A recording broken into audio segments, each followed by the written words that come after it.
Welcome back to Boiler Wild. My name is Eric Johnson, and today we're going to be talking about LMSs and do you need one?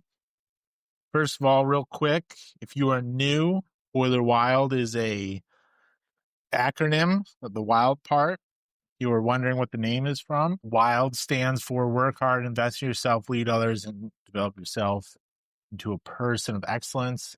I am big on personal development. I think it goes hand in hand with the workplace. I don't like the segmentation of work and life outside of work. I think it's one big messy plate of everything.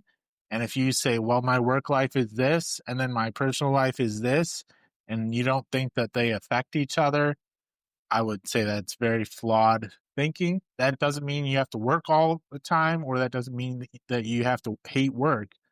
But if you get better, if you get fitter, if you sharpen your mind outside of work, that is going to affect your work life. And if you have a great work life and you like your boss, you like your coworkers, you like the projects that you work with and what you're doing, that is going to positively affect your home life. You're not going to come home exhausted. You're not going to take anger out on your spouse and all that stuff. So, big fan of personal development. Today, I want to talk about LMSs, what they are, do you need one, how I would go about it if I were a company, a mechanical company, a boiler company, looking to increase training, increase our knowledge level. The question is, how do we get our employees trained so that they can fix more problems? If you are not already aware, a learning management system, and this is nothing new. This has been out for 20 some years. Ever since the internet's been around, basically a learning management system's been around. So a learning management system is a platform. Think of it as like software to host, deliver, and track training content.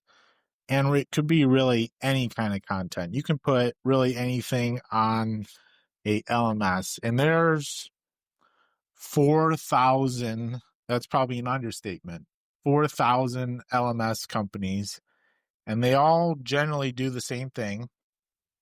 And it's very difficult to really distinguish between what one does versus the other. There are some very large ones that are more legacy based, and there are smaller, newer companies that are more nimble, that are kind of rolling out features. But the overall point of an LMS is to be able to track training content and employee development, which sounds great.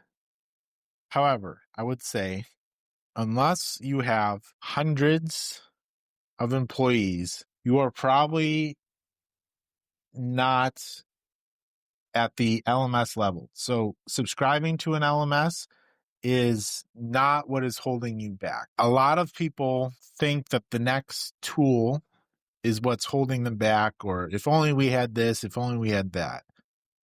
And an LMS, cost wise, you could probably, the lower ones are around maybe $1,000 a month, and that's on the very, very low end. A lot of them are user based.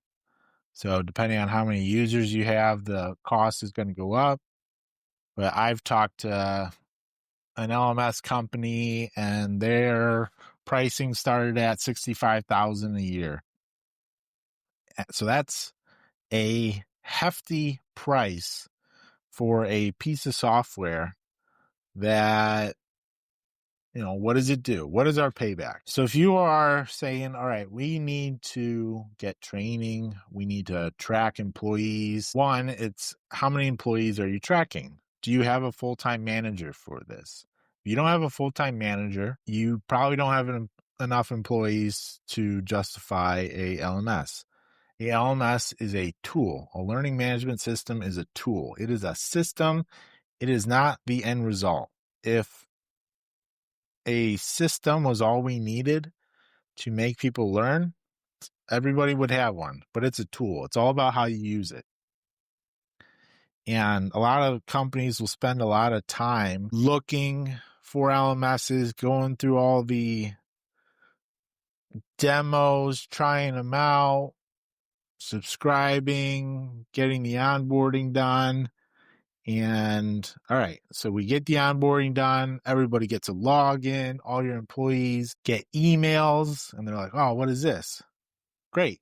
Now what? You don't have any training content. So are we going to just upload a bunch of PDF documents or books to our LMS? You need courses. Okay, so there are courses you can buy and download into an LMS, but buying content just to buy it does not do your business any good.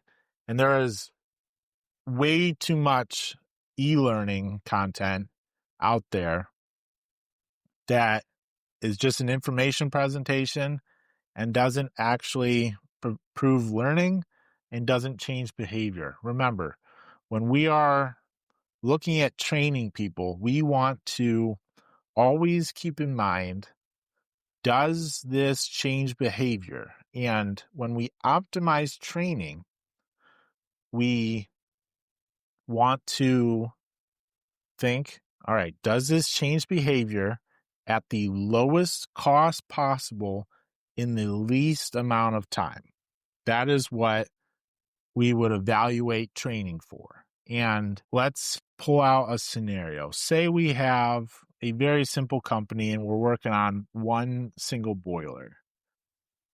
Do I need an LMS to train people how to work on that boiler? No. I, in this case, would just say, all right, like, let's go out, look at that one boiler, get some GoPros, get some microphones, and film a whole day or days of PMs and startups working on the boiler. I would make a unlisted YouTube channel, upload the videos, label them correctly, and put some details in the descriptions and save it. That is good enough. The only difference between an LMS and an unlisted YouTube channel is an LMS can tell you who's watched the video and who hasn't watched the video, and you can put some quizzes in it. But there is a huge hurdle to create training content that actually changes behavior. Remember, we are wanting to change behavior, not just present information. Information is not the problem. Once the internet rolled out and everybody had access to the internet, especially now with their phones, information overload is the problem. People don't lack information or the ability to access information. They lack the correct information at the correct time period. So if you don't have a full training manager, if you don't have more than 30 to 50 field employees, if you have no training system in place, if you have no roadmaps for each employee or each job description, if you don't know what the outcomes are of training, of what you want, like what are we actually trying to achieve at the end of the training? If we were to go to training classes for a whole year, what are we actually trying to achieve? If we were to build out training into an LMS system, what are we trying to achieve? If you don't have all that, an LMS system is just going to be a waste of money, and it takes somebody to manage it, and it takes somebody to make the content for it, and it takes somebody to train people on how to use it. It is once again, it is a tool. And most mechanical HVAC boiler companies, their business is not built around a online tool. And a lot of LMSs are used in compliance training. So there's a lot of industries that you have to prove somebody took a training course for compliance, and the course doesn't prove that they are competent on the material. All that matters is, can you prove that they took the course? And that's what an LMS is for. However, that doesn't work with boilers. You can't just have somebody click through a terrible slide presentation that's computer voice narrated of just blocks of text and some AI generated pictures or some generic pictures off the internet, and get to the end and have them take a very simple quiz of multiple choice questions and say, "Yep, you're trained. Now go do that in the field." That's a huge gap and doesn't actually prove learning or change behavior. That is more of just checking the box. And the biggest example for like the boiler world I can think of is just checking the box is whenever I go to a like plant that's like a chemical plant or a manufacturing facility, they will generally have like a contractor safety orientation. And it's not to actually teach you how to be safe and like about the facility. It is more one, their lawyers said we had to do this, but every single one I've gone to has been a terribly made video or presentation, and they don't actually check that you learn anything, and they basically expect that there's not going to be an emergency or an evacuation, and you don't really have to know what to do. I remember I traveled and went to a very, very large chemical manufacturer where the site is pretty large, and they would have orientations at certain time periods during the day. And in order to get through the gate, you had to go through the orientations. And it was a video, and they'd pile all these contractors into this orientation room. They'd all watch the video. And the test that you are signing off on of you proved that you watched the video was true and false questions, and all the questions were true. So it's like, all right, are we actually teaching people about our plant? Are we actually teaching them where to go in evacuation? If there's a chemical release, how to look at windsocks? Are we making sure that they understand that? And that's no, we're just checking a box. That is what most LMS training does. It's just to check a box, and it looks good to advertise. Oh, we have 20 courses on this and all this stuff. But the average login rate for an LMS for corporate America, and I would say corporate America is like people working at a computer. That's what I'm talking about.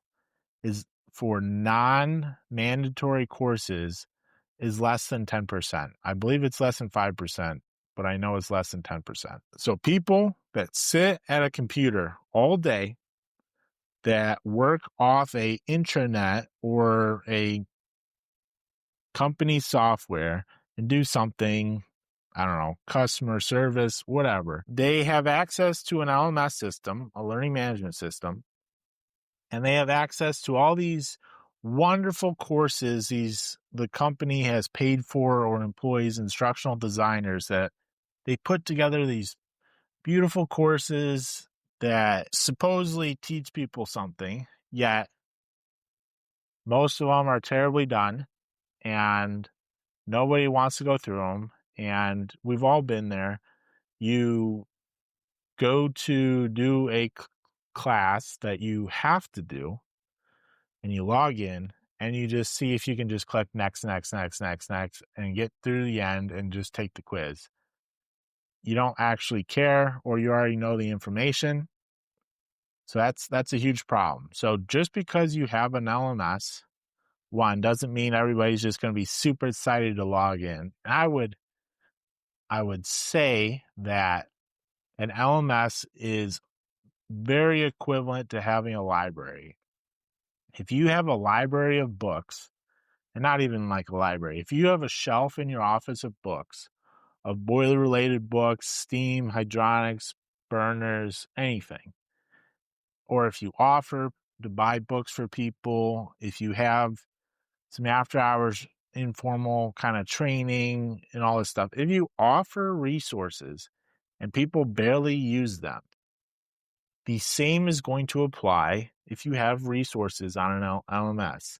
Only they're more hidden because you can't actually see the resources.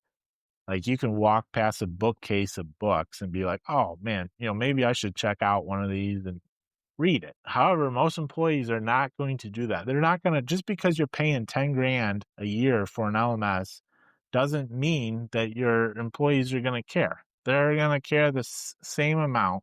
And then you're going to wonder why you have to whip people to try to log in. But that's for corporate America. So now let's go into people that are actually fixing problems out in the field, service technicians, operators, whoever. They're probably working off their phone. A lot of people don't have a computer. They're working off their phone. They're on the road. A LMS traditionally is not set up for them to learn. I'm not saying that you can't use an LMS, but everything is set up not really for the blue collar, HVAC, boiler, construction trades. It is possible, but an LMS is a tool. And if you think it is holding you back and you don't have the systems to actually set up inside the LMS before you have the LMS, the systems are not going to be set up in place now that you're paying 10 grand a year for an LMS. You will waste 10 grand and you will not be any farther on your training and development. LMSs are also changing. There are a lot of legacy ones out there of companies. There are a lot of newer companies.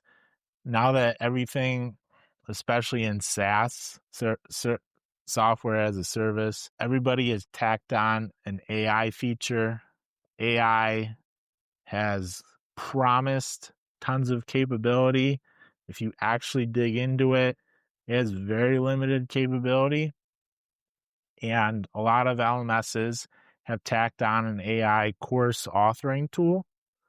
And a demo person, a sales demo person, if they get a hold of your company and they say, oh, we have this LMS, and you're like, well, we don't have any tools or any program or any teaching to put inside the LMS, they're going to say, well, we have an AI course authoring tool, and this authoring tool can build out courses, and then you can just fill up your whole LMS with courses. And it sounds great, and I'm sure it could be great, but in reality, it just ends up being a mush of information. Garbage in, garbage out. If you don't supply great structured information with structured prompts and actually have a thought out process, the AI course authoring tool is going to just spit out garbage. Like I could have a AI tool write blog posts for me. And there are boiler companies on LinkedIn that I see who write blog posts with an AI tool. And they seem like they tell the AI tool, write me a blog post on this topic. And it writes it, they copy paste it on their website and say, look at this blog post. It seems great. Oh, wow, we have 5 paragraphs on this topic. But if you actually read into it, it says a whole lot of nothing. And it can say some inaccurate stuff that's partial truths. But it's like if we had spanned that out and say, I can tell an AI tool, hey, write me a 40-page book on something, we'd have to chunk it down because of limitations of the AI tool to output tokens. But I could write a 40-page book very quickly. And print it out and be like, look, 40-page book. Look at all these words. Well, words do not create value. And remember, going back to the original end goal of training, does this actually change behavior? Does this actually drive performance? Can they solve more problems because of this? And just because a tool exists, like an LMS, does not mean that that tool is what is stopping you from changing behavior and driving performance. And I'm going to tell you right now that it's probably not the thing. LMS is basically, from my experience, have evolved just from the corporate world of compliance and top-down leadership. I wouldn't even say leadership, but top-down. You will do this or else. We need you to fit in line or else. And it's a management tool. It's easy to manage employees and have them click through a course. If an employee attending training or going on an LMS and taking an e-learning course, if that's what it took to actually train people, training would be super simple and we would have all the people. But as you've probably figured out by now, just because somebody attends a course or they take an e-learning course or they go to manufacturer's training, that does not actually mean that they can do what the course says that they're going to do. And that's probably mostly on the course designer, and it's also on the person. So I have seen people go to manufacturer's training, they come back and they cannot start up the equipment, even though that they have a certificate that says that they are now certified to start up this equipment. They can't. And there's whole tons of reasons for that. But just because training exists does not mean that the end result is a guarantee. And that's the whole point with the LMS. Now, you will also start hearing people talk about an LXP, which is a learning experience platform. And this is basically like an LMS. So think of an LMS as a very structured, unchanging platform of software. How you set it up, how you set up the content, how you assign content to people, everything is structured and never changes. And LXP is a variation of an LMS, and it is more of like a fluid environment that's structured for the learner. And the easiest way to compare this is a streaming site like Netflix or Amazon Prime or any of them. You watch a particular TV show, and then under that TV show at the end, hey, you watch this, we recommend this. And that recommends TV shows. And if you were to go to your neighbor's house and they log into their Netflix account, their Netflix and what is recommended is different than what you see on your Netflix. And that is because all the content is tailored to the user and changes based on your preferences and what you actually do. That is a learning experience platform. All what I said about LMS is the same, except that this is now more fluid. It is better structure, better for employees, for how people learn.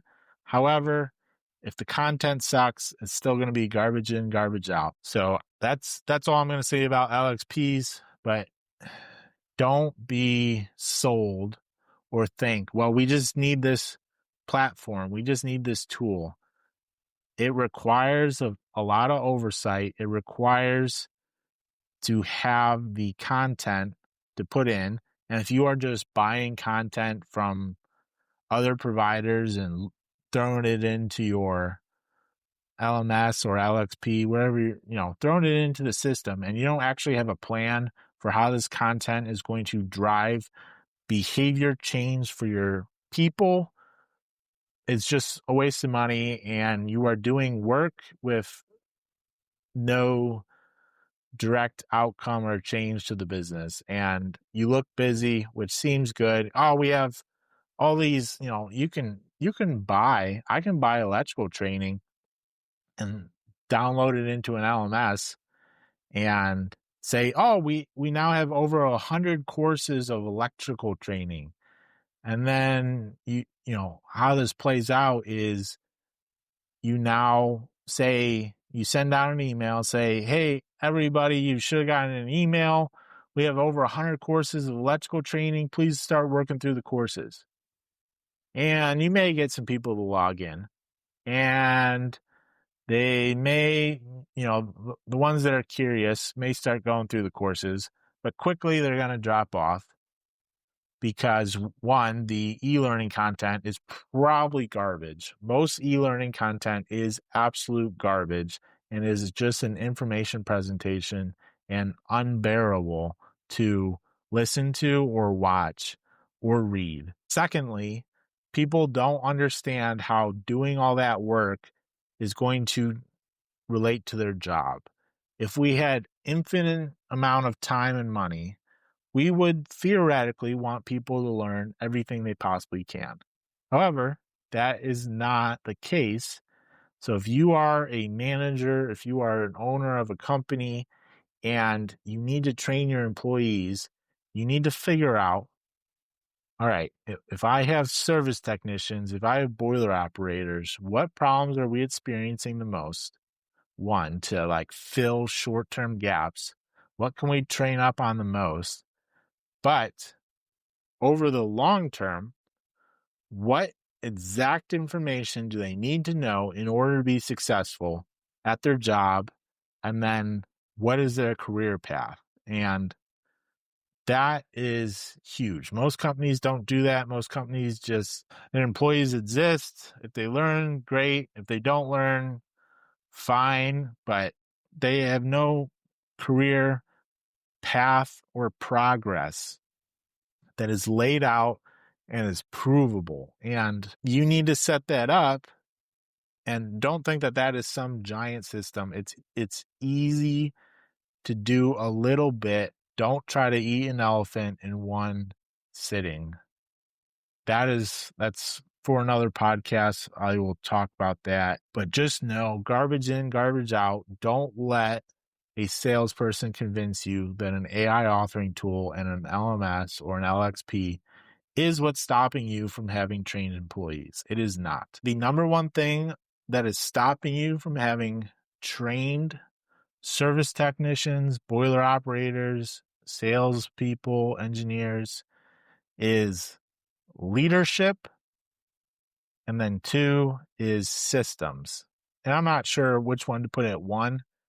Do leaderships drive systems or systems drive leadership? Theoretically, you can set up systems and the leaders enforce the systems, work within the systems, and change the systems to grow and build out the company.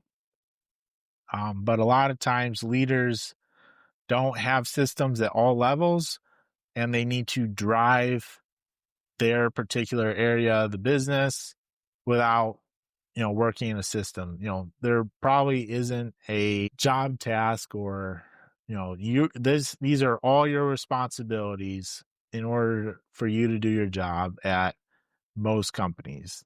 A service manager, they may have a job task and all that stuff, but they they they they figure out problems that come their way, and at the end of the day, they understand they're there to help the people under them and to help customers. However, the leadership and systems of a company are what drives training.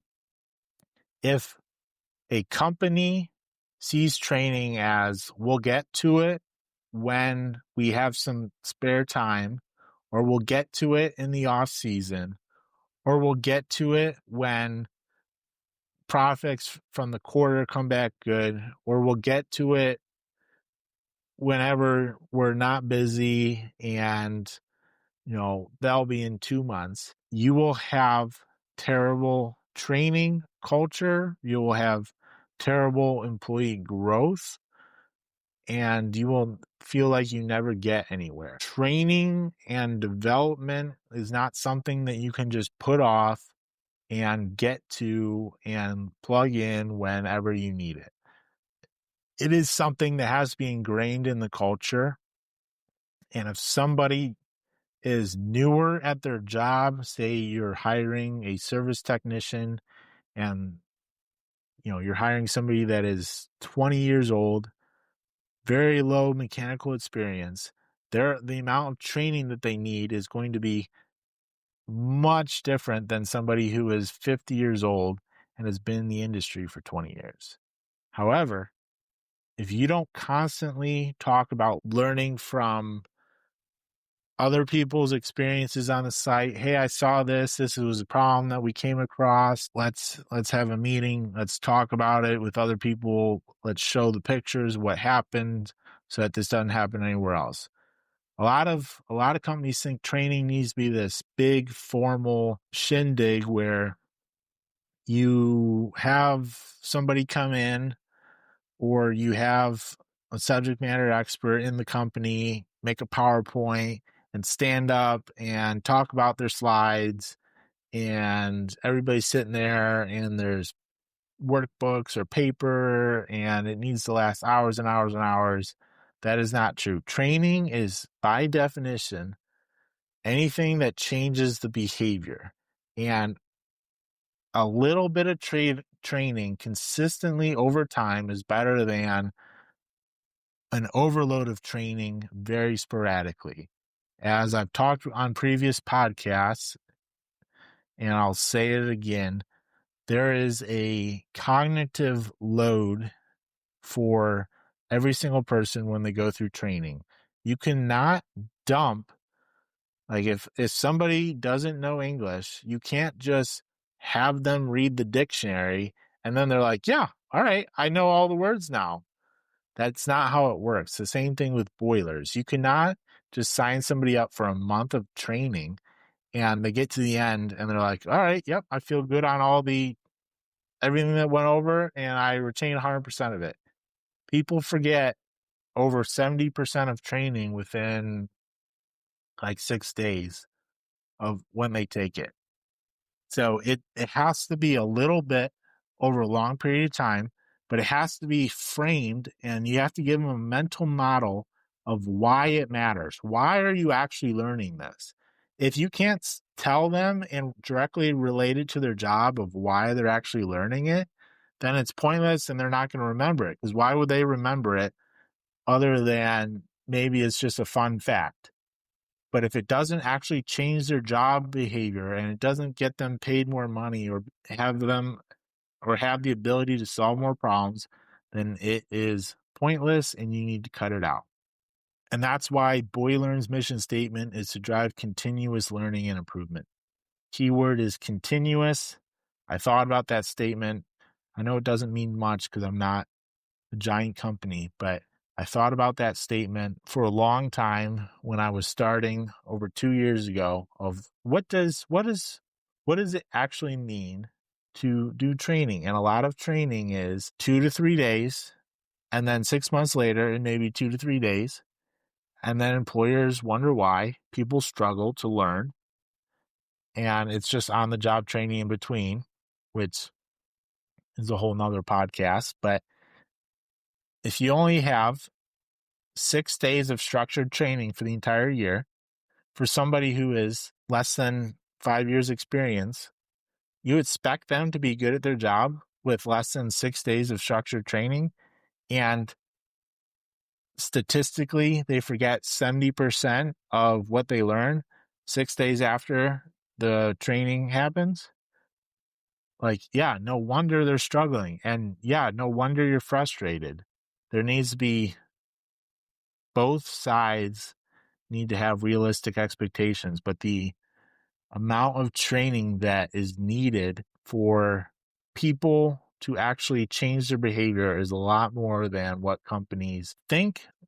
It's a hard thing because contracting or most companies in the mechanical space don't have amazing gross margins and they're just printing cash.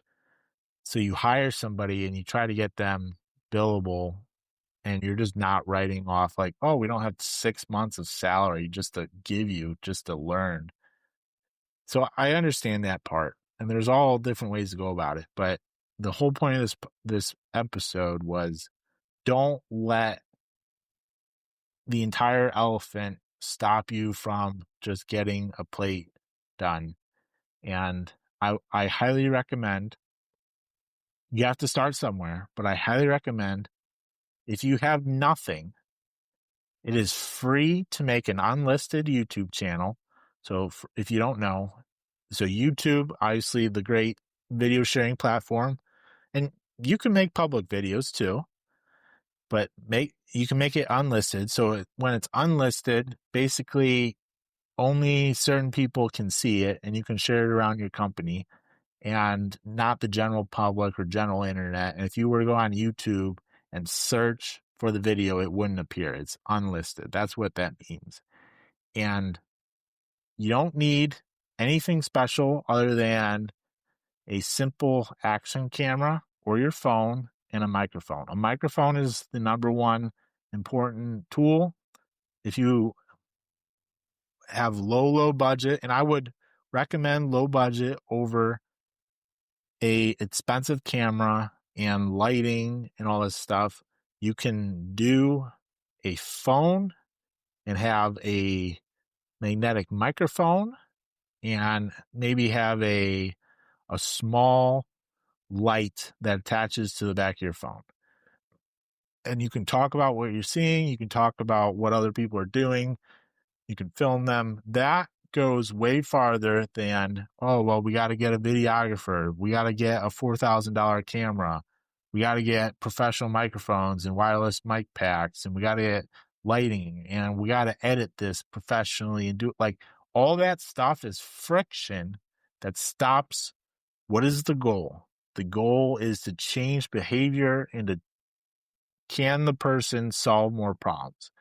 And if you take a quick cell phone video that is 10 minutes long of you rebuilding a valve or you doing something, and somebody else watches that, that will probably help them more than one, if you just telling them how to do it, or two, you having to drive out to a job site to show them how to do it, or three, having a professional setup do it.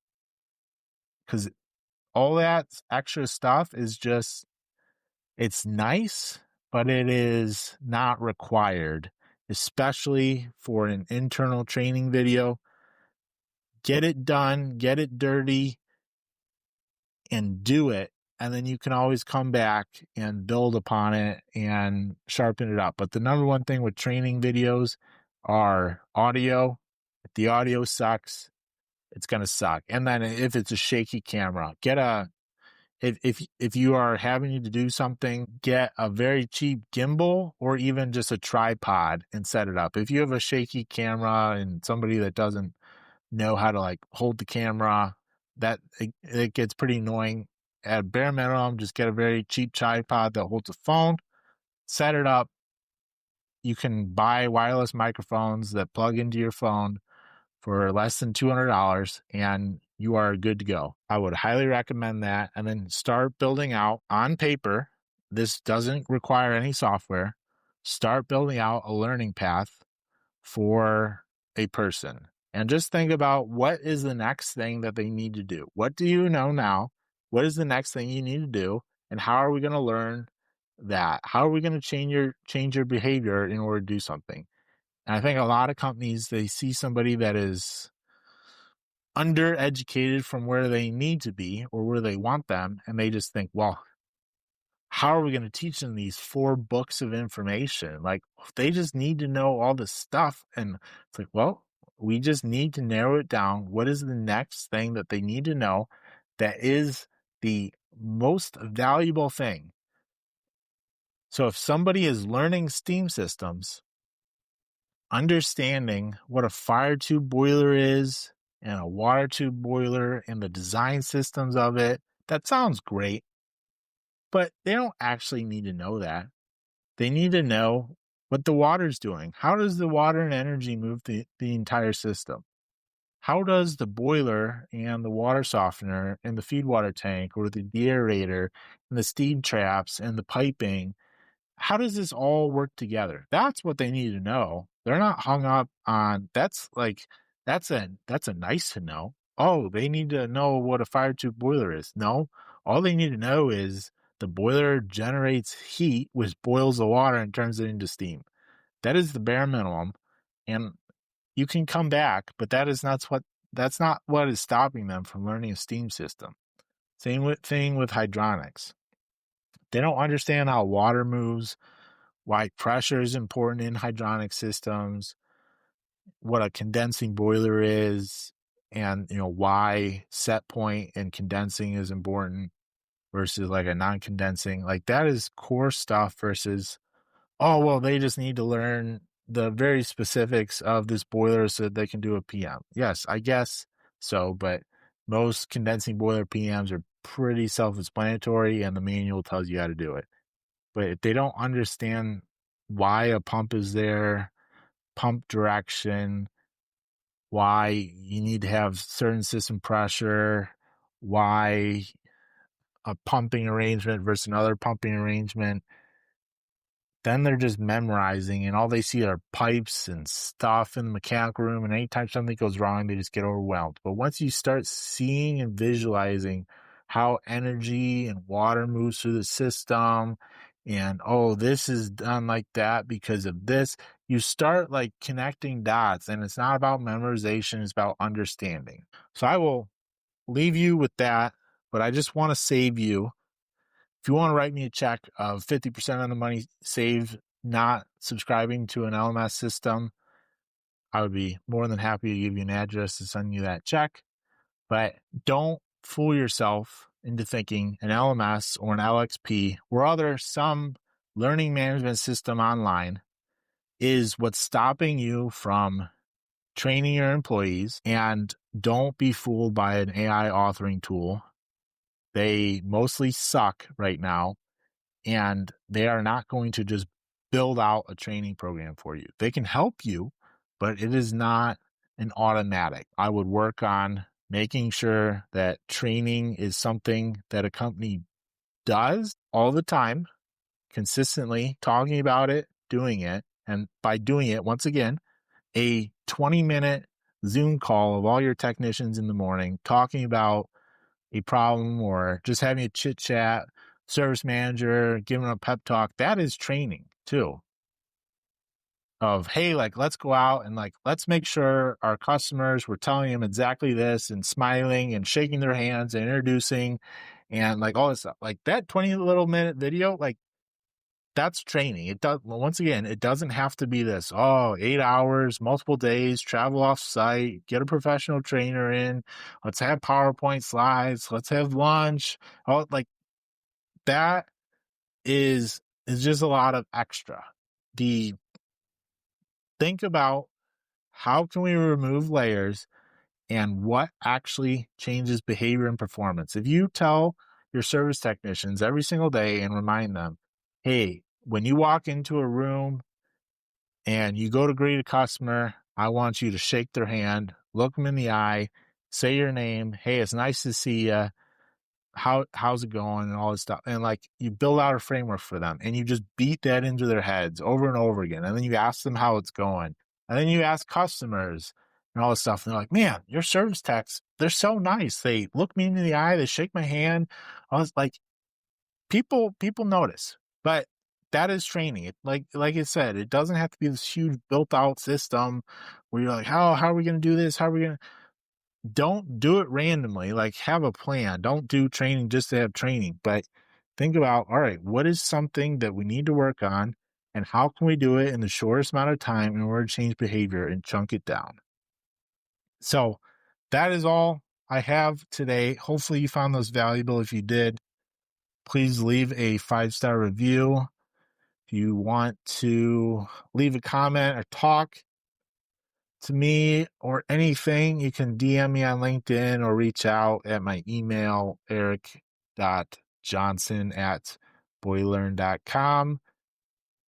Please tell somebody about this podcast. If you want to be a guest or know somebody that should be a guest, let me know. Thank you for listening. I appreciate you all, and stay wild.